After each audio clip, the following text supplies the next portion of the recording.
Palu. Kebetulan saya pernah dapat WBK dan WBBM pas jadi kepala kantor imigrasi di Belitung, Tanjung Pandan. 2 tahun sebelum dapat promosi ke Palu ini.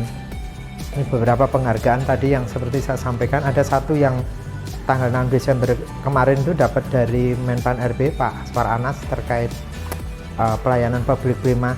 Cuma masih di Jakarta, piagamnya belum saya ambil. Nanti mungkin awal tahun kita ambil ke Jakarta. Ini ruangan kakak nih. Monggo kita muter. Kebetulan saya senang lukisan, jadi saya beli lukisan di Bandung. Saya figurannya di sini, lebih ke biar untuk estetika aja. Saya senang lukisan Pak. Jadi, Pak Wali Kota bertanya juga, Pak beli lukisannya di mana? Di Palu nggak ada, beliau nyampaikan gitu. Saya belinya di Bandung. Nggak apa-apa, kita tempel di sini untuk lebih ke estetika aja. Jadi saya koleksi, ini nama saya Pak. Memang saya koleksi, nanti saya tinggal untuk legasi di kantor imigrasi Palu. Palu dari tahun 77 berdiri. Mungkin Bapak Ibu semua yang warga Palu mungkin tahu kantor kita before after-nya itu. Ini saat gempa bumi 2018 kita memberikan pelayanan di tenda-tenda.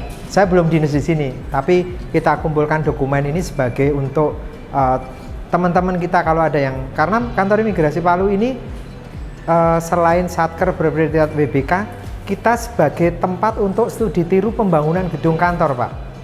Jadi gedung kantor imigrasi Palu ini sebagai referensi untuk kantor-kantor imigrasi yang ada di Indonesia pada saat membangun, untuk sebagai referensi lah. Karena ada kantornya sekaligus rumah dinasnya. Terakhir kemarin yang studi tiru dari Banda Aceh, 10 orang dari Banda Aceh 2 bulan yang lalu ya. Studi tiru ke sini karena tahun depan ini dia ada anggaran untuk pembangunan gedung kantor sekaligus rumah dinas. Jadi memang diarahkan oleh pimpinan di pusat untuk studi tirunya ke Palu. Seperti itu. Jadi ini kantor sementara di 2019 kita di Tanjung Daku itu, kemudian memperoleh WBK di tengah keterbatasan. Makanya ini saya sampaikan, di tengah keterbatasan kami berprestasi. Kalau sesuatu yang bagus berprestasi itu hal yang biasa. Tapi di tengah keterbatasan kita mendapatkan prestasi itu suatu hal yang kepuasan yang bersama lah, kepuasan yang bahwa dari Kemenpan RB itu tidak dinilai dari kantor yang bagus megah, tidak, tapi bentuk pelayanan, fasilitas yang ada di dalamnya dan konsistensi pegawai dalam memberikan pelayanan, lebih ke situnya. Ya, kan waktu itu kita rapiin. Makanya kalau sekarang ya saya nggak referensi, tapi kalau tahun lalu rapi, itu memang rapi. Ini 2021 pembangunan gedung kantor sampai 2022 sekarang ini. Tahun ini kita, tahun depan kita mau maju ke WBBM. Nah ini yang kita sampaikan, ini yang kenapa kita ada teman bermain. Ya ini yang tadi apa? Kandea. Jadi semua inovasi kita berikan nama-nama dari lokal, Kaili ya, bahasa Kaili, Kakula, kompensasi keterlambatan untuk layanan keimigrasian. Ini yang saya sampaikan tadi, kalau 3 hari dari foto belum jadi paspor, kita berikan kompensasi pemohon. Kita berikan mug juga, ada souvenir.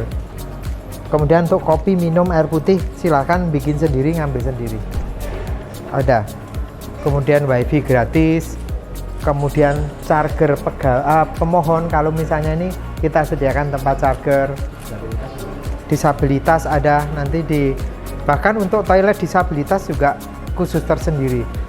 Kemudian indeks kepuasan masyarakat juga kita berikan, Mbak.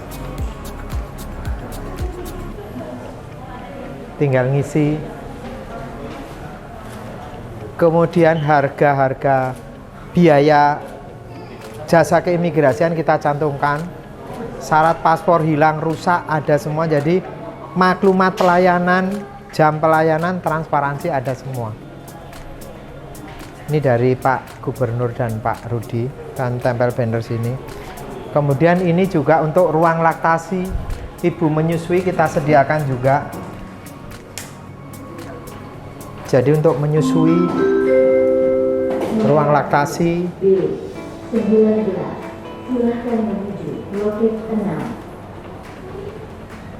Kemudian kotak P3K, hal-hal kecil yang seperti ini kita sediakan. Kemudian toilet pria, toilet wanita, toilet disabilitas kita ada sendiri juga. Ini ada toilet disabilitas, khusus disabilitas.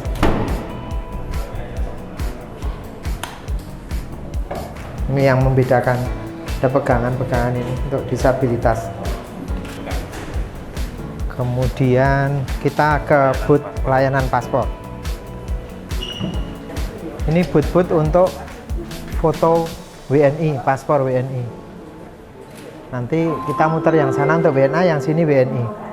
Nah ini salah satu inovasi kan, kadang ada pemohon yang jauh datang pakai celana pendek.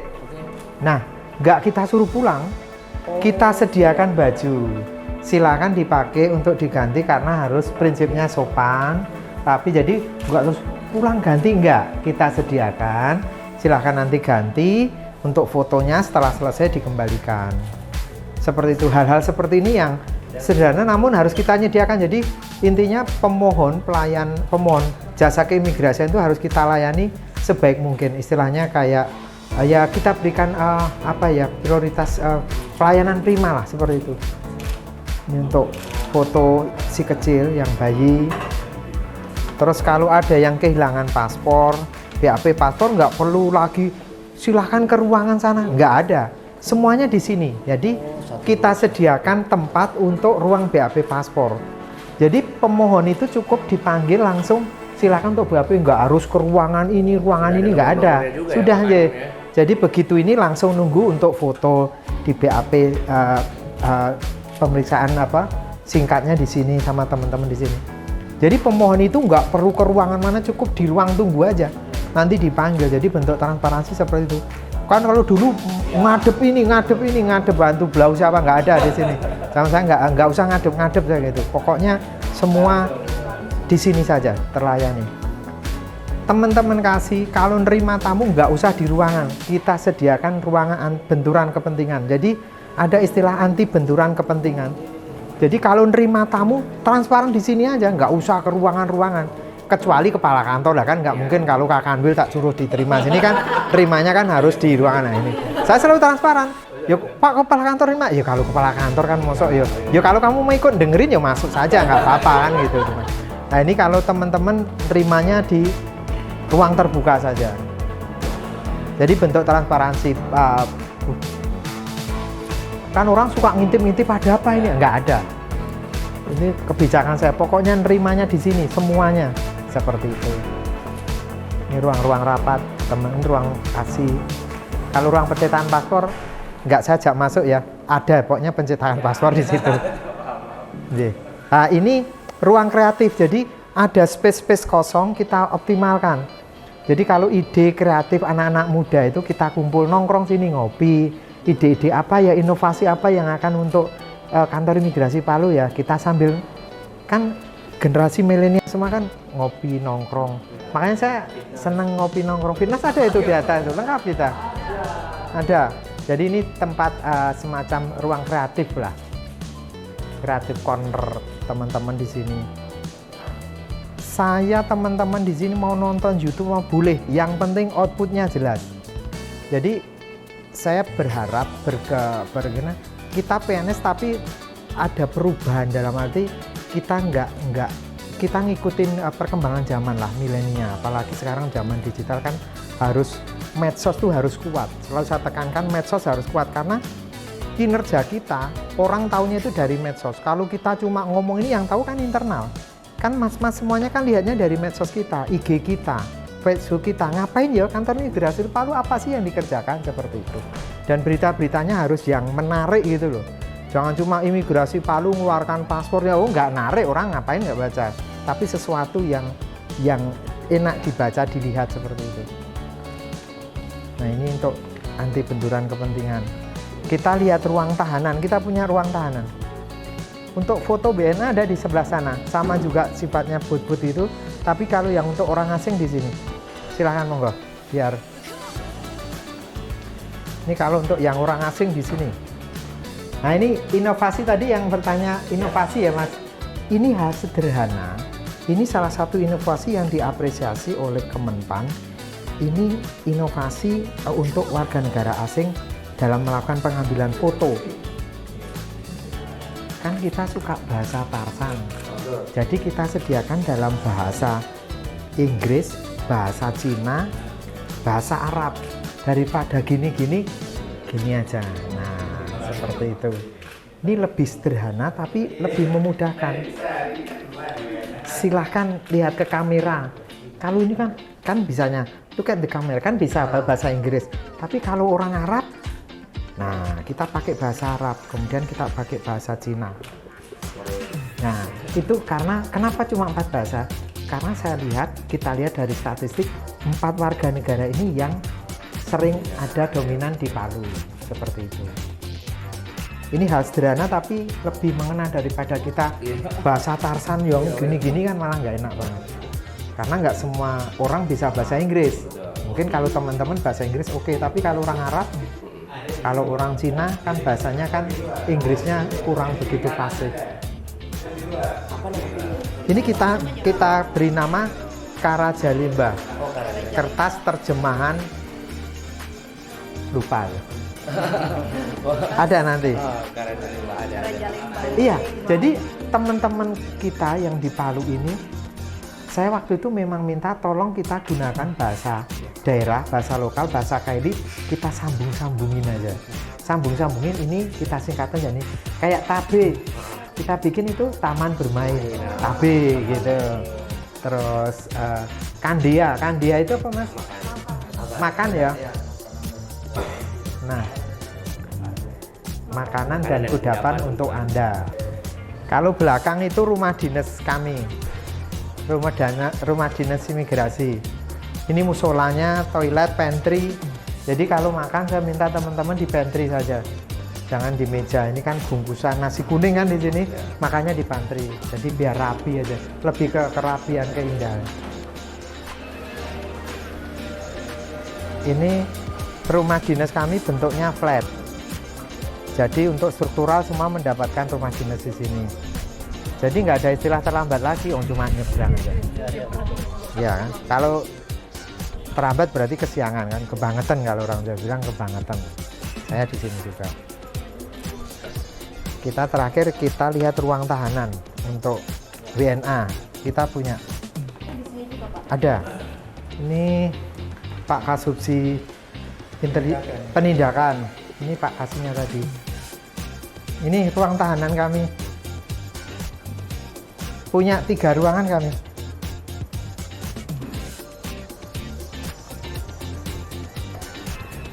Ini tahanan kami. Ya kayak rutan lah. WC-nya di sini, WC. Masuk aja. Ini WC.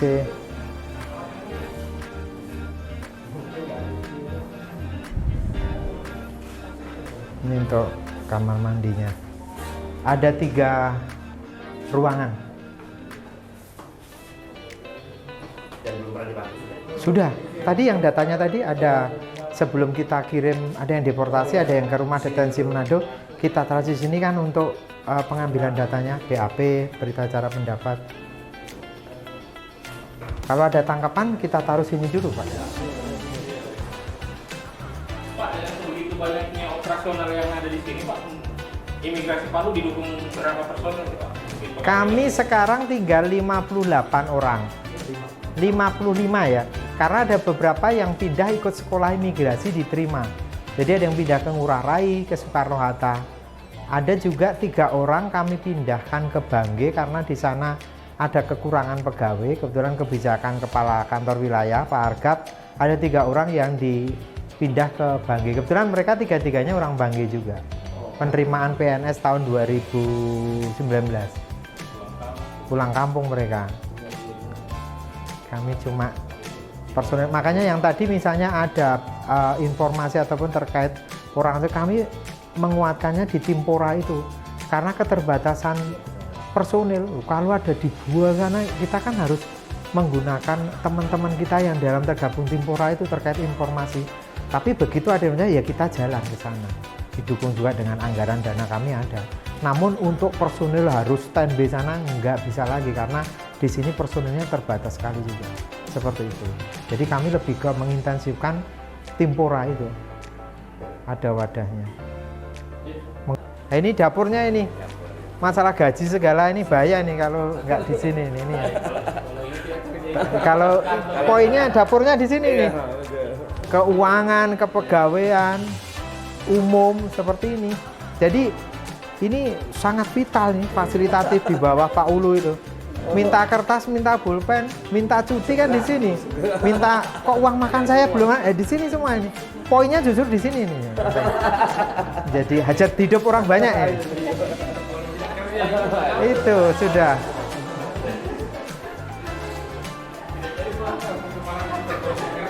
Iya. Oke, itu aja ini aula kami. Ya sudah memutar semua. Sekali lagi terima kasih ya atas kehadirannya. Mohon maaf kalau ada hal yang kurang berkenan dalam penyambutan kami dalam kegiatan press conference ini. Terima kasih, Mas.